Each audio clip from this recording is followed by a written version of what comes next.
Hi, this is the story of Joe Clark, 17 tahun dari Baraboo, Wisconsin. Punya kebiasaan yang beda dari anak seumurannya. Kalau umur 17 tahun, hobinya mungkin lagi senang dengar musik, hangout, main skateboard, main game. Namun beda dengan Joe Clark. Melihat orang kesakitan adalah favoritnya. Dia adalah seorang penghilang nyawa dan penculik remaja. Dihukum karena penghilangan nyawa, Christian Steiner, dan penyiksaan serta percobaan penghilangan nyawa terhadap Thaddeus Phillips di Wisconsin. Tidak pernah dibayangkan oleh Thaddeus Phillips atau Ted, anak yang berusia 13 tahun, bahwa dia akan terbangun pada malam 29 Juli 1995 diculik oleh seorang psikopat yang tinggal tidak terlalu jauh dari rumahnya dan akan menjalani penyiksaan. Malam itu Ted Phillips sambil setengah sadar berpikir, orang tuanya menggendongnya untuk dipindahkan ke kamar tidur setelah dia tertidur di sofa sambil nonton TV.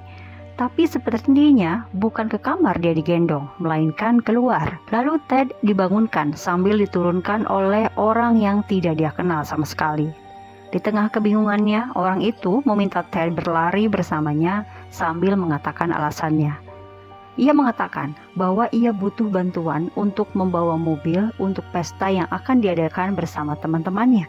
Sambil mencoba mencerna apa yang terjadi, Ted terus berlari menurut apa yang dikatakan orang itu hingga akhirnya mereka berdua tiba di sebuah rumah reyot sekitar 1 mil jauhnya atau kurang lebih 620 meter.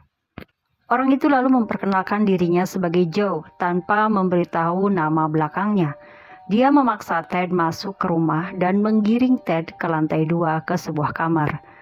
Ted dilemparkannya ke tempat tidur yang kotor dan Joe Clark tanpa alasan mulai menyiksa Ted Phillips dengan kejam dengan memutar dan membalikan salah satu pergelangan kaki Ted Phillips hingga tulangnya patah dan pecah. Ted melawan sekuat tenaga dan berhasil melepaskan diri dari genggaman Joe Clark. Lalu tertatih-tatih menuruni tangga. Tapi karena kakinya yang cedera, Joe Clark dengan mudah menangkap Ted lagi dan melemparkannya ke sofa. Joe Clark mendorong kaki Ted Phillips ke atas ke arah kepala Ted dan mencondongkan tubuh hingga paha Ted patah.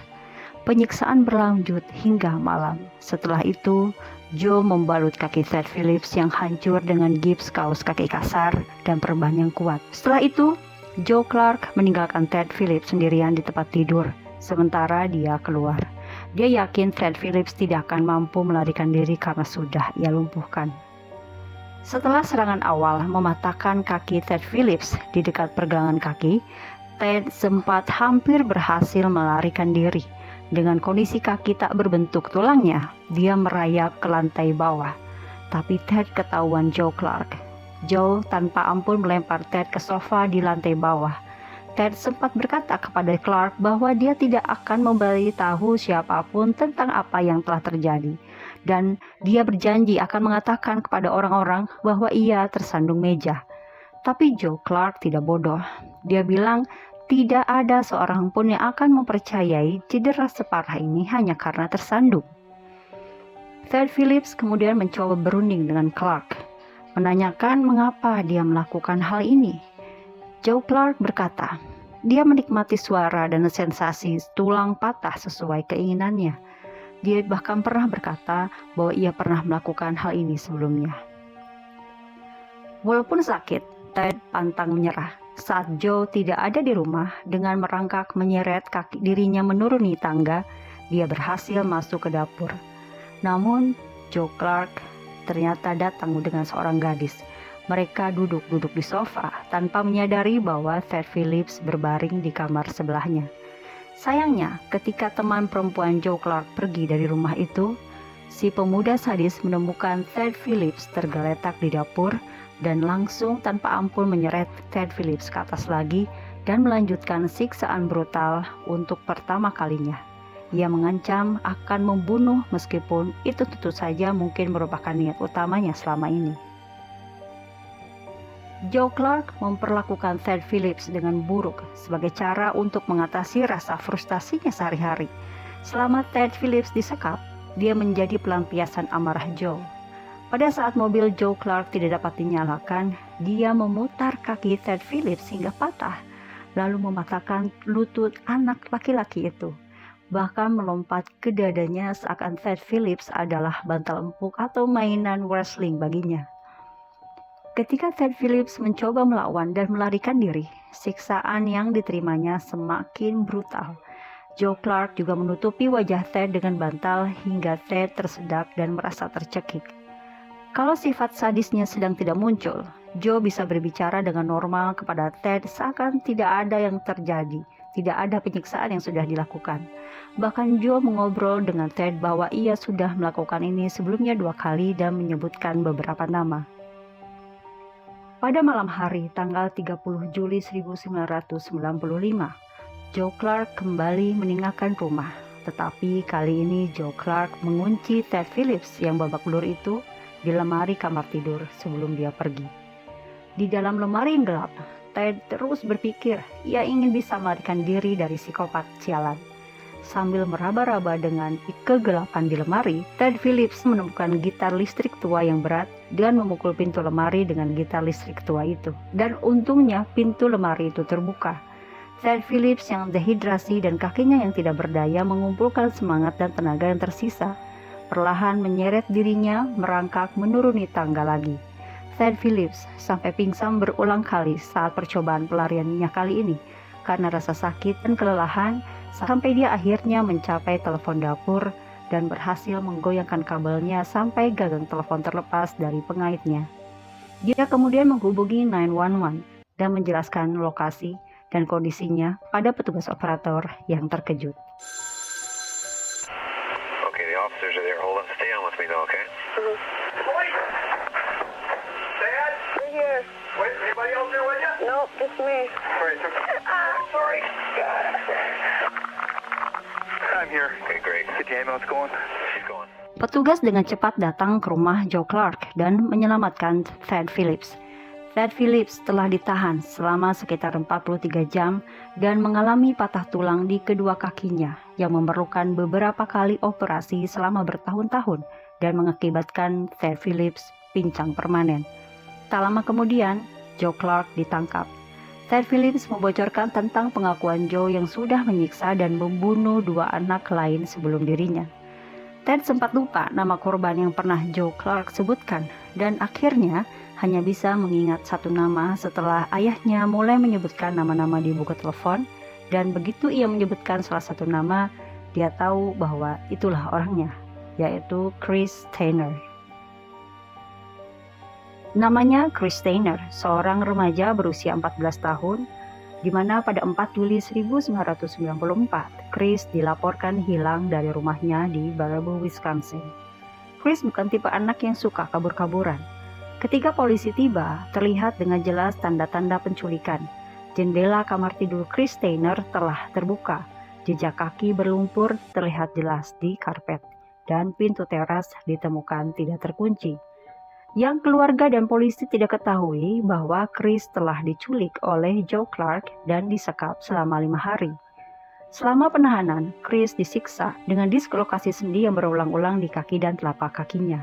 Pada tanggal 9 Juli, Clark membawa Chris Steiner ke sungai Wisconsin dan melemparkan Chris ke dalam air saat dia masih hidup. Karena kaki Chris terlalu remuk untuk bisa berenang, ia pun tenggelam. Dia ditemukan keesokan harinya tersangkut di pohon yang sebagian terendam di tepi gundukan pasir sungai Wisconsin. Anehnya, saat otopsi dilakukan, hasil otopsi menunjukkan tidak adanya luka traumatis pada tubuh Chris Steiner. Meskipun polisi tetap yakin bahwa kematian Chris Steiner karena tindak pidana seseorang, pihak berwenang setempat tidak dapat menemukan penyebab dan pelakunya, sehingga penyelidikan tidak dilanjutkan. Kematiannya akhirnya secara resmi terdaftar sebagai kasus kematian tidak diketahui penyebabnya. Setelah Ted mengatakan bahwa Joe mengakui kejahatannya pada Chris, hal ini mengejutkan karena ahli patologi yang memeriksa Chris Steiner saat itu tidak menemukan tanda-tanda cedera. Ternyata ahli patologi yang mengotopsi Chris Steiner mungkin telah mengabaikan sesuatu, yang kemudian para penyelidik ketahui bahwa tidak ada tindakan sinar X pada jasad Chris Steiner.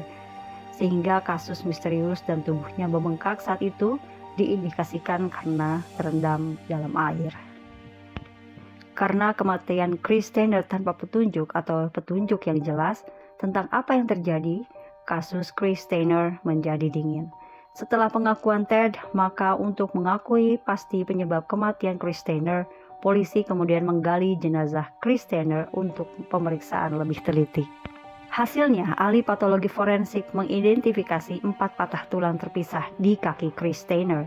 Maka jelas bahwa kemungkinan Chris terlempar ke dalam air dalam kondisi patah tulang di kaki, dan hal itu membuat ia tidak dapat menggunakan kakinya untuk berenang dan kemudian tenggelam. Dalam penyelidikan berikutnya, para detektif menggeledah kamar tidur Joe Clark. Mereka menemukan buku catatan dengan 3 daftar yang ditulis tangan, yang mencantumkan nama 18 anak laki-laki setempat. Judul-judulnya adalah Segera atau Get to Now, Bisa Menunggu atau Can't Wait, dan Masalah Kaki atau Leg Thing. Joe Clark mengaku tidak bersalah dalam penghilangan nyawa Chris Steiner, sementara ibu Joe Clark tentu saja menyangkal kejahatan anaknya. Ibunya mengatakan bahwa Joe Clark meninggalkan rumah pada malam Chris Steiner diculik. Pasti ibunya tahu karena Joe Clark akan melewati kamar tidurnya.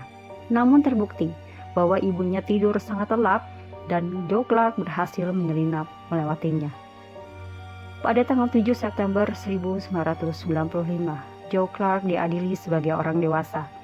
Negara mengajukan pengaduan pidana dan mendakwa Joseph Clark dengan 8 kejahatan berdasarkan tuduhan bahwa ia menculik seorang anak laki-laki, menginjak kakinya, dan memutar pergelangan kakinya hingga patah di banyak tempat, mengancam dan mencekiknya, dan memenjarakannya di lemari terkunci tanpa makanan selama berhari-hari hingga akhirnya ia dapat melarikan diri dan meminta bantuan. Joe Clark akhirnya mengajukan pembelaan tidak bersalah, ditambah dengan pembelaan karena ia menderita mental illness terhadap satu tuduhan percobaan penghilangan nyawa berencana tingkat pertama terhadap Ted Phillips. Pengadilan tingkat pertama menolak pembelaan tersebut dan Joe Clark mengajukan banding. Walaupun juri memutuskan Joe Clark memiliki gangguan mental atau mental illness saat melakukan pelanggaran, pengadilan wilayah memutuskan Joe Clark tetap bersalah. Pengadilan menjatuhkan hukuman total 100 tahun kepada Joe Clark atas 5 tuduhan. Juri juga memutuskan dia bersalah atas penghilangan nyawa Chris Steiner.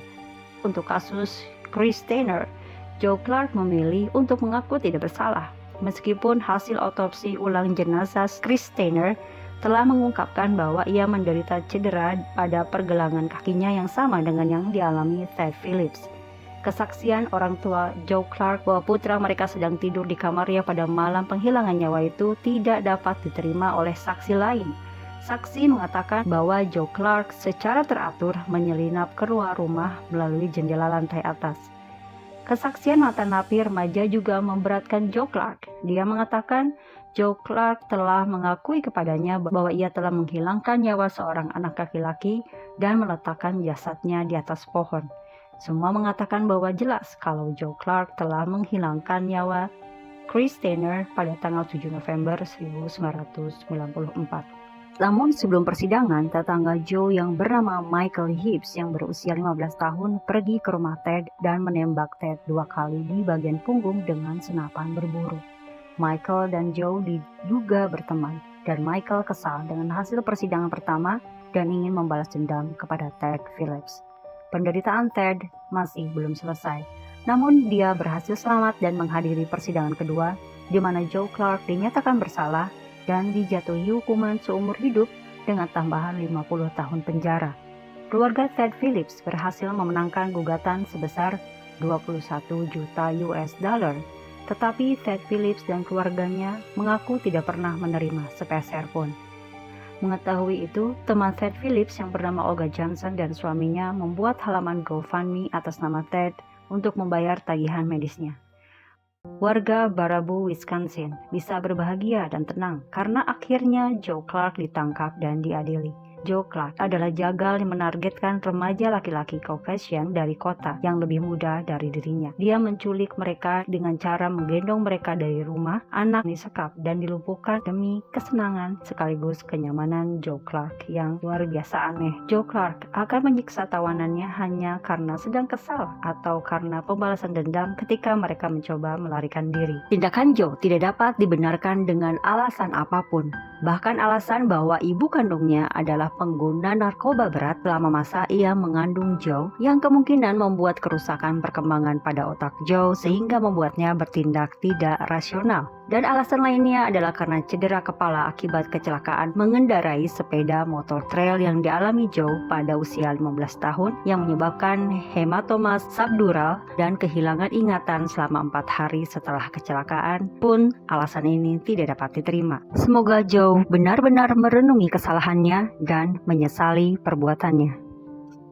Ted harus mengorbankan dirinya dan berakhir pincang selamanya demi untuk menyelamatkan dirinya dan anak-anak lainnya dari kekejaman Joe Clark. Tanpa keberaniannya, ceritanya mungkin akan berbeda di Wisconsin dan anak-anak di area itu.